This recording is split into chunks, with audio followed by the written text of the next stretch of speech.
Hey guys, we are back again, and here we are going to do the review between Chelsea versus Arsenal. So the game turned out to be a 2-0 win for Arsenal, so we are going to talk about the game in detail. So first things first, we are going to talk about is Arsenal and Chelsea, how they played.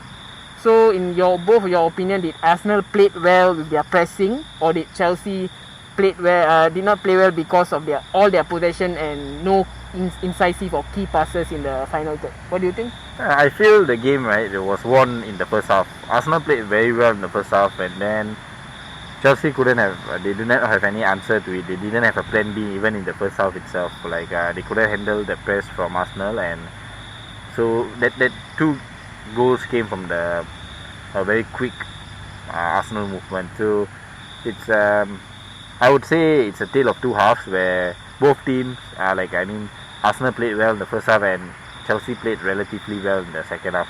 And like what you said, is the pressing did pay off because Arsenal won the game. And for Chelsea, it was a bit redundant watching them because they always pass to the side and side and side.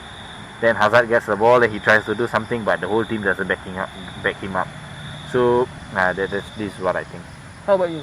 For me, I think Arsenal's pressing really make up to what they wanted. That's the result they wanted, because they pressed in the midfield already. They pressed so hard that Chelsea wasn't able to make anything creative. So I think a few hard-working players of Chelsea couldn't give up the good result, and this is the result they attained. For me, I think it's more of Arsenal's pressing, because I think Arsenal followed Tottenham's blueprint where they marked out Jorginho. I did not give Jorginho the space to dictate the plays, because in that game Ramsey was like the key player. He followed Jorginho all the way, and due to that Jorginho can't really play, and I think due to that Chelsea didn't really perform. So I think Arsenal played good, and that is the reason why they won instead of Chelsea playing that bad. So the next topic I'm going to talk is about one of the best players in the league for the past few seasons, Kante. He had one of his worst games of all time in this match, because he was losing the ball, he was getting frustrated, he did not know what to do in the attacking third.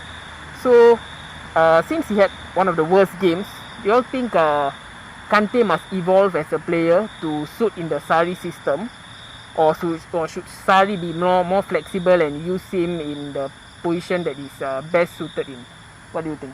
For me, I think Sarri should be flexible, because as you all know, Kante is best at that position, the CDM. I think there's no one in Chelsea that could keep up to that kind of ability of Kante's. But Sarri is playing him out of position, and that's the reason of their very bad performance for me.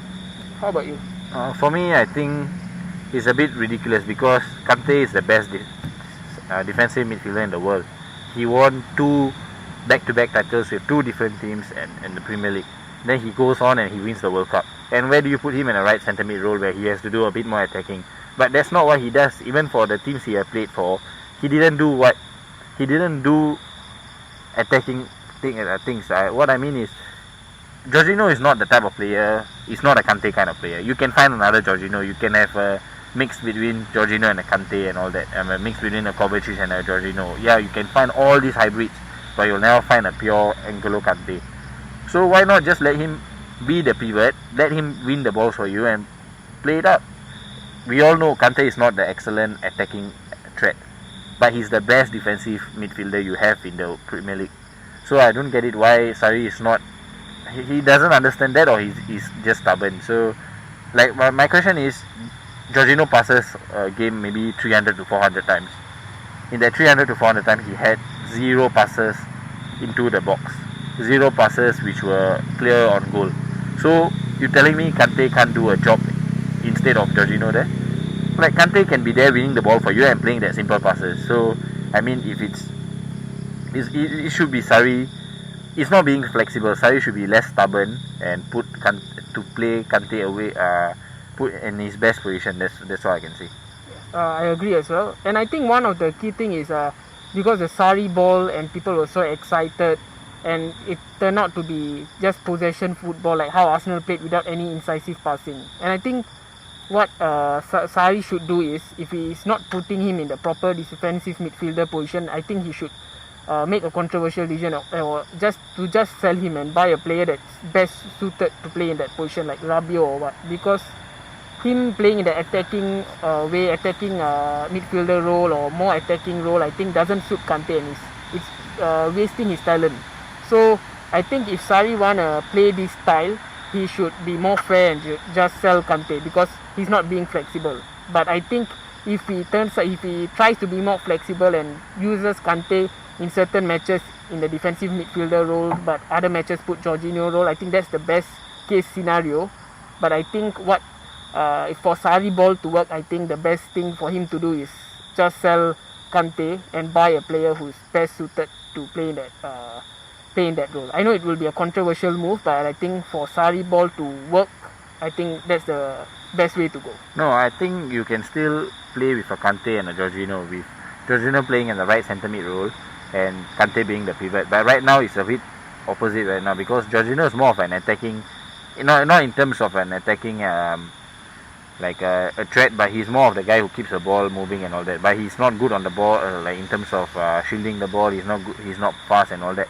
He can't win back the ball. He's not strong and all that. So why not you play Kante in that Jorginho's role and play Jorginho away from like the Kante's role and let Jorginho dictate play from on the right. I mean, or you can play a two-man midfield or 4-2-3-1 and let Jorginho pivot and let Kante go around and winning the ball. I agree, and I think that should be the way for him to play. But I think Sarri is like too stubborn, and I don't think he would change his ways and try to adapt to the EPL where he put Jorginho in different position. I think he's very stubborn in putting Jorginho in that regista type of position. So I think since he's so stubborn, so if the best thing for him to do is sell Kante.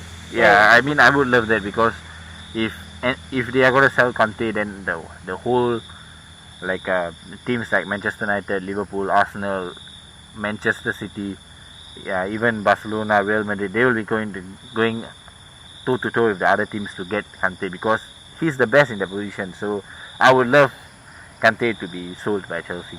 Yeah, I agree. So I agree with both of your points that Sarri is just too stubborn. So the next up, we're going to talk about Arsenal and how well Arsenal played. And one key factor was Ozil. Ozil was not even in the team, and Arsenal played very well. So do you all think should Unai Emery stick with this team and not put Ozil, or should Ozil be introduced in certain games and be introduced more often in the team? Okay, I'll say in my point of view, I think Ozil is suited in certain games. So the main thing is Arsenal have a squad, so they should use the squad and use the players based on the type of matches they are playing. So in games where teams are like most teams Arsenal face will play very defensive. So I think in that game Ozil would be a key player, because he would be the one who would find the space and find the ball and find the through ball and break the defense. But in certain games where it's too high pace, for example maybe a match against Liverpool or a match against Tottenham, where it's too high pace and too pressurizing, both playing high pressure, I think in that game maybe Ozil can be a substitute, and then when the opposition team is getting tired, then introducing him. So I think Ozil do not need to play in every single game as of now. I think he can be slowly introduced and played in certain games, and after a while, after getting adapted to Unai Emery's system, then he can be one of the first names in the team sheet. What do you think?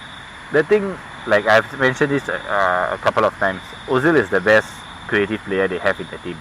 So, okay, if he's not hardworking and all that, but you have 9 other players who are gonna run their ass off.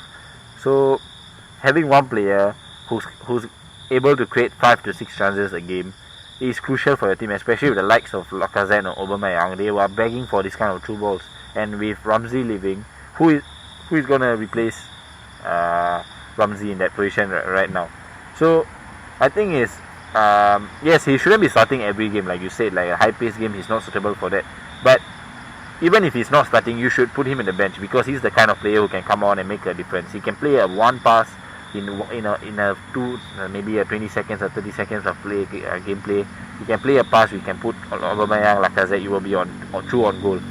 So what I personally feel is Emery is also stubborn, as much as Sarri is, because what kind of system does Emery play? He doesn't play like a system, because yes, he plays out from the back, but Leno is not good with the ball, but Leno is still starting, and players like Koscielny, Nathan Miles, they are not good on that. Technically, they are not good to play that Unai Emery style, but they are still playing. So players like Ozil, who are technically gifted, should be in this squad, because at least as a 18. How about you? For me, I think Ozil should be in the squad because he can take pressure. He is born to that. But Emery is not playing him, and I'm not sure of the reasons. But he can make a difference, and we all know that he is the one who makes the difference. Like, he can change the gameplay in just a second. So I think in this kind of games and upcoming games, for them to move further for this season, he should be in the team. Okay. So now we are going to talk about the whole league, and I'm sure we all know like the top two is kind of certain. It's either Man City or Liverpool, yeah. So the next third and fourth position for the Champions League position, there are like 4 teams playing for it: Tottenham, Chelsea, Arsenal, Manchester United.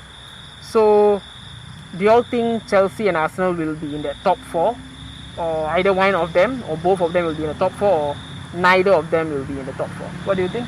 I think neither of them is going to be in the top 4 because according to the stubbornness of their managers and everything, I think they will have a chance to drop. And even Spurs at the third position, they are still unsafe, because it's either Spurs drop or one of them is going to be bottom 5 or 6. And Manchester United is having a good games in this currently, so it's a higher chance for them to drop and Man United to push further up. So who do you think will be the third and fourth? I think still third and fourth is going to be Man U and Spurs. How about you?